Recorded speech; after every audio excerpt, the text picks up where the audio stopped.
Welcome back to the Seeing Red MMA podcast. I'm your host, Dustin, and we are in for a great card this weekend, guys. We have UFC 287 in Miami, Florida.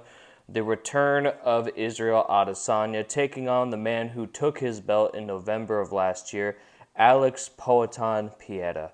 Now, I've been looking forward to this fight since it got announced here, but there's a couple other fights on this card I'd want to go over as well, too. You got Jorgemasvidal coming back, facing off Gilbertburns. Adrianyanez getting a giant step up in competition against robfont.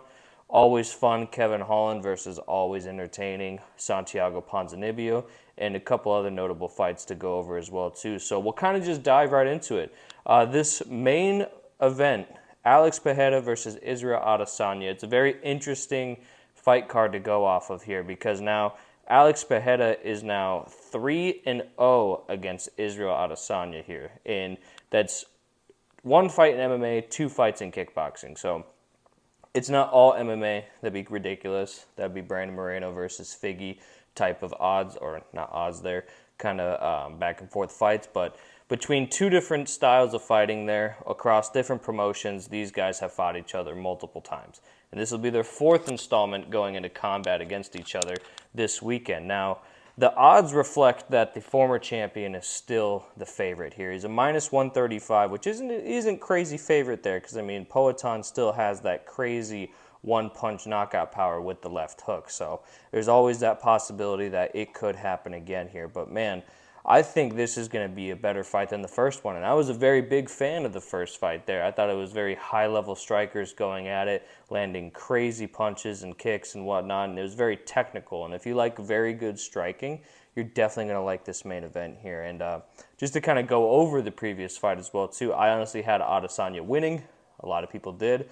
Up until the knockout happened, I think he was kind of winning on points. I think he would probably maybe give one round to Alex out of the 5.5 or 4.5 that they fought. I'm not sure exactly when he knocked out Izzy or TKO'd Izzy, because Izzy never really went down and flatline. It was kind of stopped against the fence. But either way, Alex Pereira is making his first title defense in the UFC against the guy he took it from. Now, I just watched the press conference earlier today here, and I think we're seeing a little bit of a different Izzy. He's not really flashy or anything like that. I mean, he did wear that really stupid dog collar, and yeah, I mean, you can rely on Adesanya to have some cringy trash talk, but nonetheless, we're here to talk about the actual fight itself, not their trash talk or anything like that. Stoic Alex Pereira definitely garnered a lot of fan base since their last encounter there, especially since there's a fan base that's not too set on Israel Adesanya. And when I look at Izzy, I don't think of him as a cringy trash talk or anything like that. I think of him as the best striker that the UFC has to offer, the most technical, the most flashy, just the overall hardest puzzle to solve. And Alex Pereira was able to solve that puzzle with that monstrous left hook that he has. So in this fight here, I understand why the odds reflect the Izzy being a favorite there. And honestly, I'm not betting on this fight just because Alex Pereira has that difference maker there, and he's also 3-0 against Izzy across different promotions there. So there's been a lot of talk of saying, is Alex Pereira Izzy's kryptonite? Maybe. I don't know. I think Izzy was just maybe injured from those leg kicks that he mentioned in the first fight there. That was one thing that he did say played a factor in him getting knocked down, that he was just kind of off balance there and kind of stumbled a little bit because his leg was so damaged. And that's one thing he did take into account afterwards too. He definitely said, he's like, man, I did not mind my P's and Q's when it came to those leg kicks. I kind of thought this was going to be more of a boxing match, which I don't see why you could think that. The man you're fighting is a high-level kickboxer like yourself. I mean, kickboxer kicks, knees, elbows, punches, pretty much from the toes to the feet, or from the toes to the fist, everything in between is going to be used in that fight there. But I can also see Alex Pereira getting another TKO win. I don't think he wins on points there. I think Izzy is able to stay more active and just confuse Alex, because even Alex, he's not really known for throwing combinations at long distance there. He kind of backs you up with one or two shots, and then once he kind of puts you in a corner, then he starts to kind of unleash there. especially with his body hooks, his left hook there. He kind of uses his hooks to set up other punches. So if you throw a hook, you're already cocked back for the left hook, come back there, you're cocked back for the other hook. So he uses his rotations very well to set up his next shots, which is something that Izzy can kind of time as well too. Like, you know, if he goes down for the body shot, he more than likely, if you had to gamble, I would probably assume that a right hook was coming up top. But also, he might be able to mix it up very well. Either way, this is an exciting main event. I cannot wait. I am an Izzy fan. I don't care what anyone says. Yes, he has shitty trash talk. Yes, he can be cringy at times. But as far as pure striking goes, and let's acknowledge the fact that before the Alex fight, Cannonier, Whitaker 2, that's playing behind me, even Marvin Vettori 2, which I was there for live since it was here in Phoenix, they've been a little bit of a snooze fest there, but when you look at the brass tacks, dominated every single fight, all 5 rounds. There wasn't a single round where any of those guys won. I mean, you could argue maybe with Whitaker that the takedowns did play a factor, but I think when you just look at who was more active and who was landing more punches, and as you can see, who's backing up the most, who's got their back closer to the cage, you go with Izzy. Izzy was winning that fight, and he won. So it's kind of I think this is a fight that if Izzy would have won the first one, maybe we would see some style matchups where we're like, all right, man, like, you cleaned out the division and then you also beat your rival from a different sport. Who are you going to fight next? So it's a really good fight to shake up the whole division, because if Pereira can pull it off again, you got these whole other line of people that are ready and chomping at the bit. Because even if Alex wins like a split decision, I don't think Izzy will get an immediate rematch again. I think you got to have Alex fight somebody else to at least let everybody know that, hey, this guy's championship material. I could see him fighting. I just drew a blank there. I could see him fighting a Whitaker, since Whitaker's coming off a pretty good win streak. I could see him fighting a Vettori if Vettori gets maybe 1 or 2 wins under his belt from now until they fight, if they were to fight. Or the crazy pick that could be happening if Alex is able to pull it off, you could see him versus Khamzat Chimaev as well too, because we all know that Khamzat Chimaev has been eyeing the middleweight division, apparently has said yes to every single contract that has come his way against fighters in the middleweight division, whether if that is Robert Whitaker, Marvin Vettori, Jared Cannonier. But if Izzy loses, I think that makes this division more exciting, and I think Alex just matches up very well with Izzy. Can't say the same for a guy like Robert Whitaker, who can wrestle really, really well. Marvin Vettori, who can wrestle really well. Shit, if kelvingastelum can get on a gnarly win streak again, we might see him go against Pereira, not in the near future, but in the future, even if it's not for the belt. But either way, your main event is probably one of the most anticipated fights, or rematches, better said, in a long time there. But I digress to the co-main event.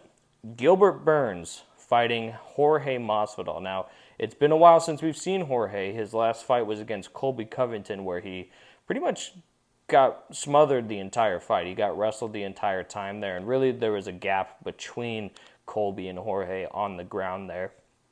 Now, does Gilbert have the same kind of chain wrestling that Colby has? I don't believe so.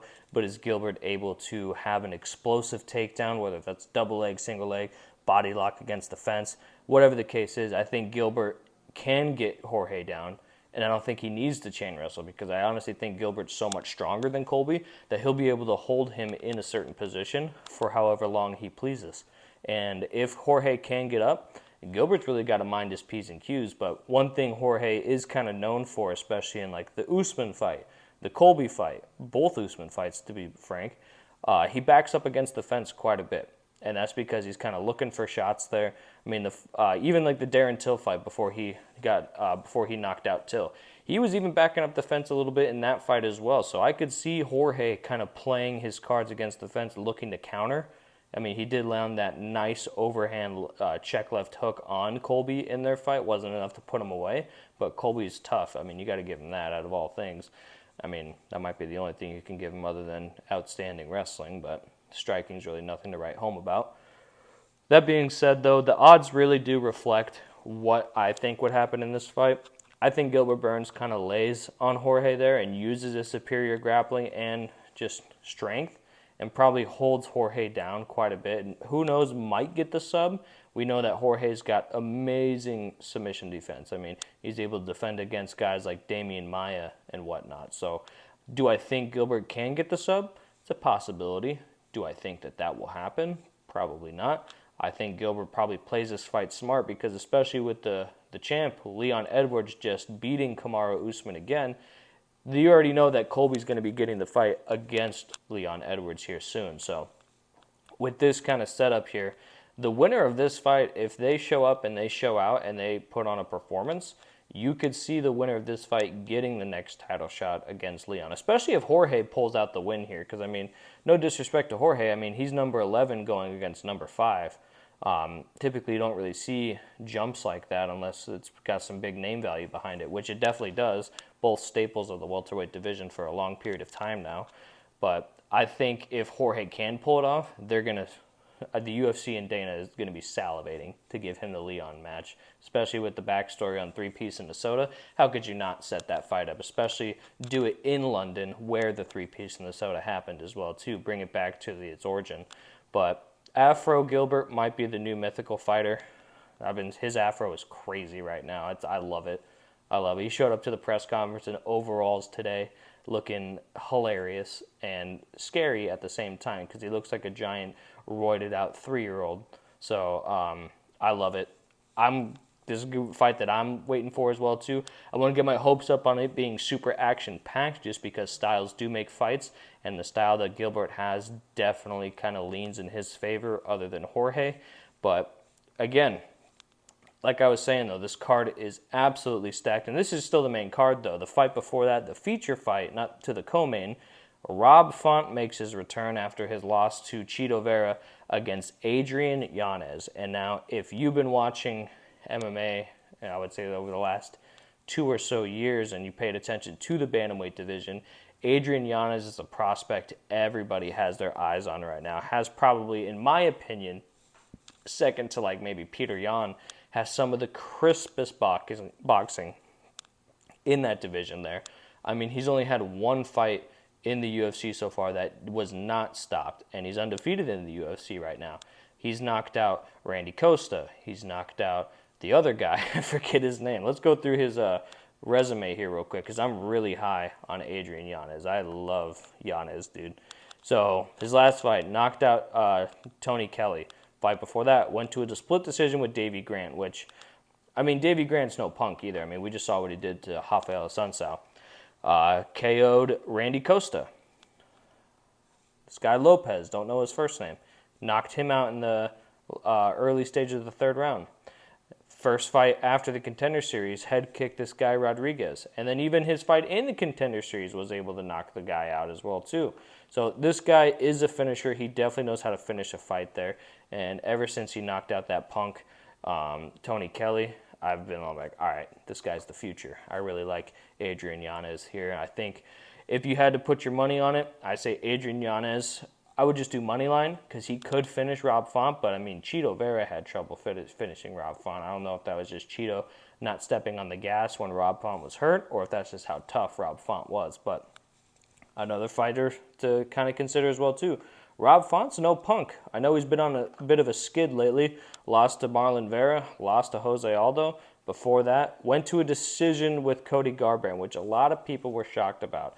I thought he was going to walk through Garbrandt and get a KO, but I mean, Garbrandt did show up for that fight there. I mean, he was definitely outpointed and outskilled, but kudos for him for not getting chin checked.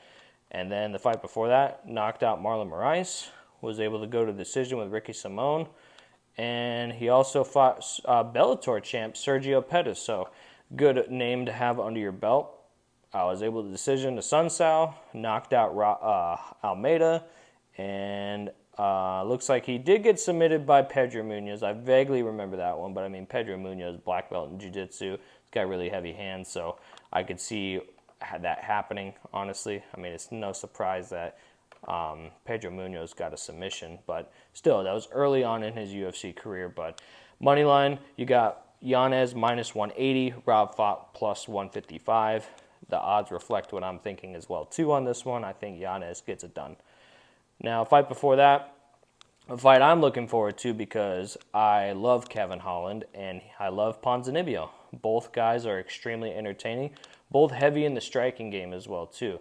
Ponzinibbio, I think, probably hits harder, but I think kevinholland's a little bit more accurate. He's kind of more of a sniper, and with those longer limbs, he's probably able to stay outside the pocket, launch that big left or right hand, depending on what stance he's sitting from. But either way, they're both coming off, I mean, not the greatest fights there, because Holland obviously is coming off that loss to Wonderboy. And, I mean, you lose to Wonderboy, it's no big deal. But at the same time, though, when you just have a gentleman's agreement to have a straight kickboxing match, your odds are not in your favor.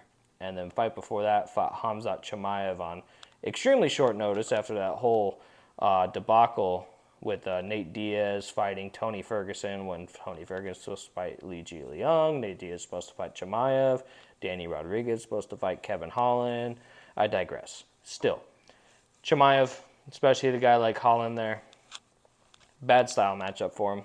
If you look at Ponzinibbio's last couple of fights, he's coming off a KO victory over Alex Morono. So that's a decent win there, because Alex Morono is very tough. He actually, fight before that, he did lose a split decision over Michel Pereira, but I might have to go back and watch that fight, but from what I recall, I had Ponzinibbio winning that one. And fight before that, lost a split decision to Jeff Neal, which has aged very nicely. If it's a split decision against Jeff Neal, it's pretty good. But Alex Morono was his last finish in his last 4 fights. So he's 1 for 4 in finishes. And I remember his return fight was against Li Jiliang, where he got knocked out in the first round. And then basically took like a 3-year layoff, because that fight was in January of 2021. Fight before that was a KO victory in Argentina against Neil Magny. And then we all know that Ponzinibbio had some health issues, which made him step away from the cage. But now that he's back and healthy, we could see him really trying to make a run for that title, or at least be in the title picture, because, I mean, he's getting older. He's getting longer in the tooth there, so I don't really think he has too much time. Now, going to the opening fight on the card here, you got Raulrosasjr fighting Christian Rodriguez. And now a lot of people are, I mean, you could be upset that Raul Rosas is opening up the pay-per-view there over the fight that I will mention after this.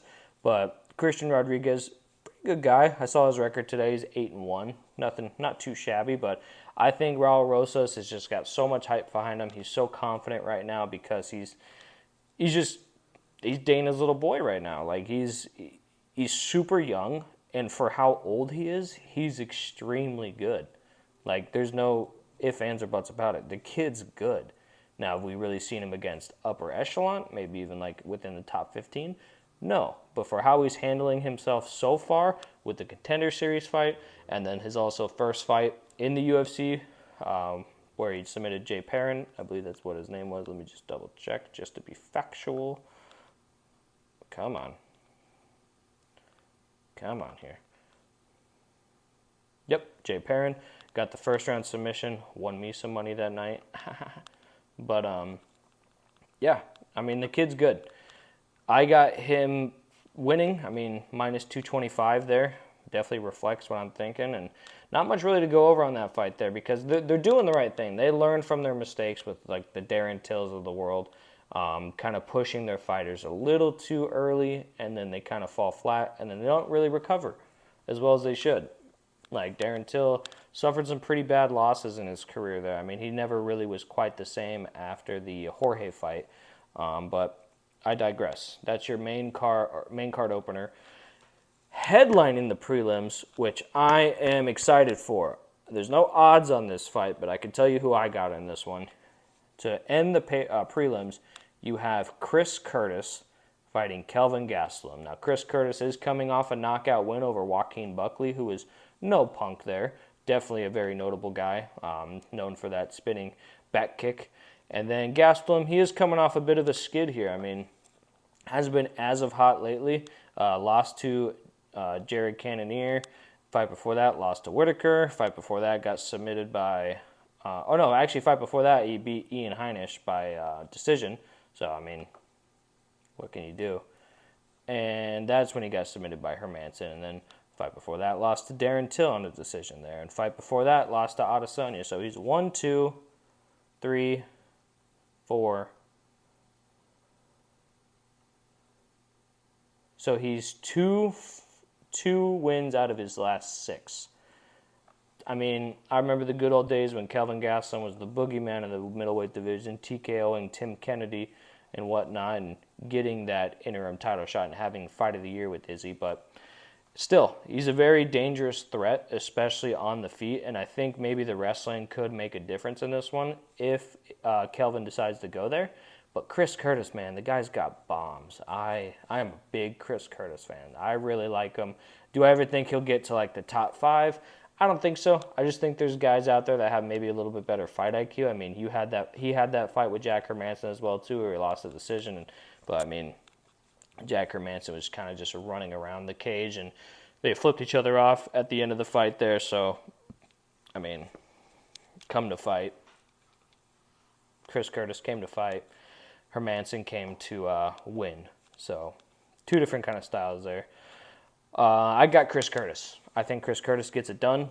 I like him a lot. I think he's probably hits harder than Gastelum, and I think he's got better boxing. I think Kelvin kind of uses looping punches a lot more often rather than Chriscurtis can kind of sit in the pocket, shell up, and then use his big hooks. And it'll be southpaw against southpaw too. That is notable. I know it doesn't seem like a lot, especially nowadays with how far the sport's advanced over the years, but still.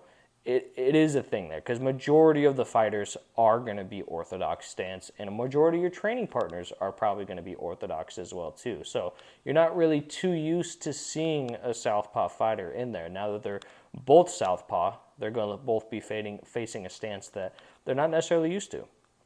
Fight before that, you got Michelle Waterson Gomez. She got married. Good for her, fighting Luana Pinheiro. I mean, good to see Michelle Waterson back. I know she's getting a little old, too. I mean, she's a fan favorite. Her last fight was against Lemos, which was all the way back in July of last year there. So, I mean, it's good to see her get back on the horse there. I don't know literally anything about the girl she's fighting, Luana Pinheiro. Yeah, I don't know anything about her. She beat Hughes, and she beat Marcos. Random Marcos. Because it was a DQ.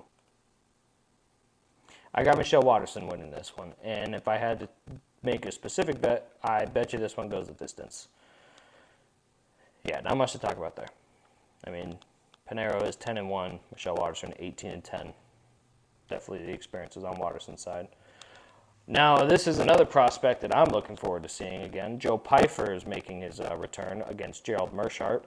Joe Pyfer is known for that crazy knockout power that he has on the Contender Series and then also his first fight in the UFC.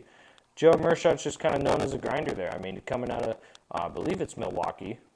So, coming out of Milwaukee there, I could definitely see Meerschaert kind of getting the decision, just kind of grinding him out because Joe Pyfer is a very dangerous striker. But we've all seen Gerald Meerschaert get absolutely dog-walked by Khamzat Chimaev, so I think he might be susceptible to a KO. But Joe Pyfer, I like him in this fight there. Unfortunately, for the fight before this one, we were supposed to see Beast Boy. Was it Beast Boy? I believe so. Charles Bennett. Chubby guy in the heavyweight division, does backflips. Everybody loves him. He's everybody's favorite uncle.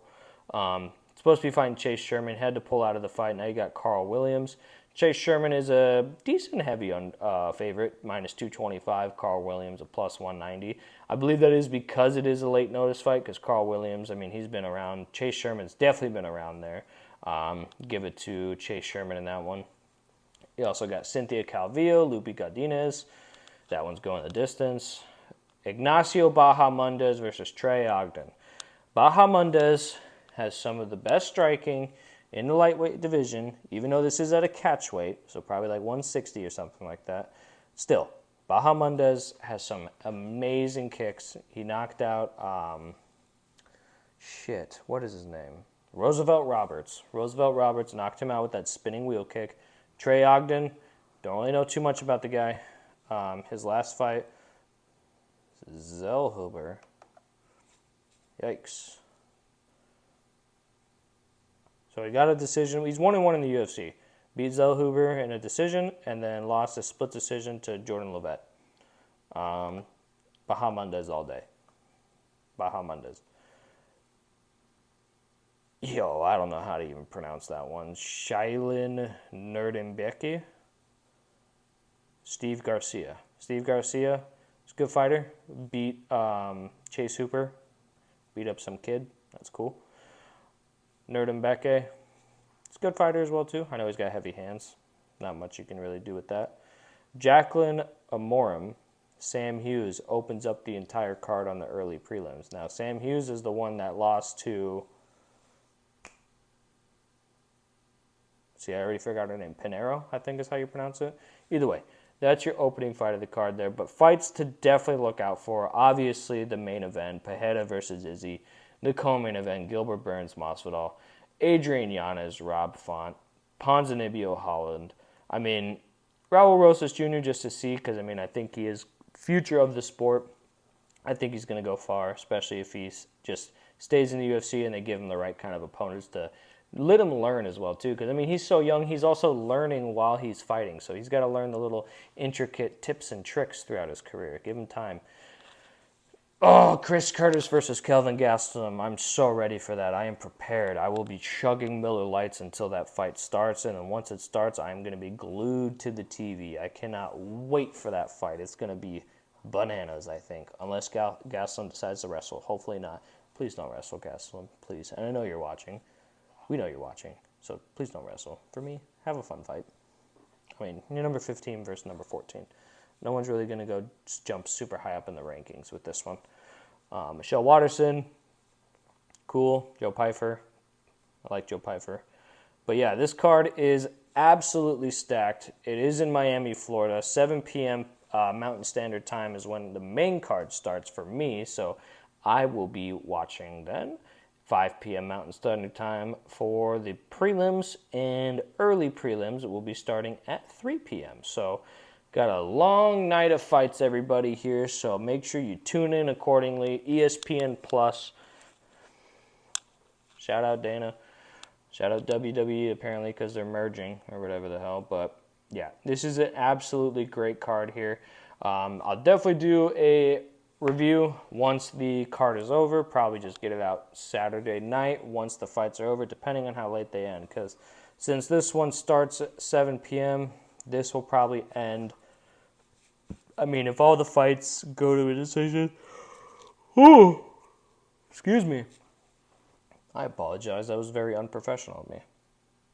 But if the fights go all the distance on the main card, which I don't think they will, this fight card would probably end around 11 for me. So, catch a video probably later that night, depending where you're at. You might see it the next morning, late that night. I don't know where you are, but I know you're watching. And even though we're still kind of grinding here, still trying to get some views. So if you like the video, make sure to like and subscribe. Hit that little notification button. When it's fight week, you get one Friday morning, you get one Saturday night or Sunday morning, depending on if I want to stay up that late and get her done. But thank you for watching as always. Again, my name is Dustin. This is the Seeing Red MMA podcast here.